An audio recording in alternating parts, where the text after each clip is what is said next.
இப்போ பார்த்தீங்கன்னா டிவிக்கு வந்து ஒரு ஸ்பெஷல் கமிட்டி ஃபார்ம் பண்ணியிருக்காங்க. அந்த ஸ்பெஷல் கமிட்டினா என்ன, எதுக்கு போட்டிருக்காங்க? கலெக்டர் நான் கொடுத்த பேட்டியில் என்ன சொன்னேன் அப்படின்னா, கரூருக்கு தாவேக்காவை பொறுத்த வரைக்கும் கிட்டத்தட்ட வந்து அவங்க வந்து தொண்டர்களை அவங்க அந்த அவங்க ரசிகர்களை வந்து தொண்டர்களாக மாற்றின ஒரு கட்சி அப்படின்னு தான் வந்து ஊடகங்கள் மூலம் உண்மையும் அதுதான். கிட்டத்தட்ட அவங்க ரசிகர்கள் வந்து கிட்டத்தட்ட 20 ஆண்டுகளுக்கு மேலே வந்து அவரை ரொம்ப பேர் ஃபாலோ பண்ணியிருக்காங்க. அதுலேயும் வந்து ஆளுமை மிக்க நபர்கள் நிறைய பேர் இருக்காங்க. அவங்களுக்கே பொறுப்பு அதிகமாக கொடுத்தா அந்த அன்போடும் பாசத்தோடும், ஏன்னா கட் அவுட் வைக்கிறதுலேருந்து மாலை போடுறதுலேருந்து ஒவ்வொரு படத்தையும் வந்து ஜெயிக்க வச்சவங்க.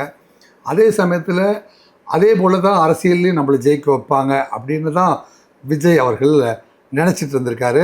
நீண்ட நாட்கள் வந்து அங்கே அவங்க கட்சி அலுவலகத்துக்கு போயிட்டுருக்கவங்க எல்லாம் கூட என்ன சொல்கிறாங்க அப்படின்னா, அந்த கட்சியில் இருக்கிற அந்த தலைவர்கள் வந்து புஷி ஆனந்த் அவர்களை போய் வந்து பார்க்குற போது கூட வந்து அவர் எல்லாருக்கும் வந்து வணக்கம் சொல்கிறாரு, போயிட்டு வாங்கன்னு சொல்கிறாரு.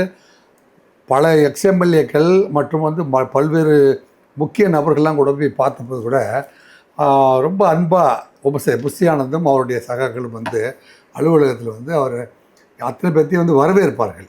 ஆனால் கட்சியில் நாங்களும் பொறுப்பேற்று செயல்படுகிறோம் அப்படின்னு சொன்னால் அப்படி வந்து அவங்க வந்து பொறுப்பு கொடுப்பதில்லை, அல்லது அப்புறம் பார்க்கலாம் அப்படின்னு தள்ளி வச்சுட்டு இருந்தாங்க.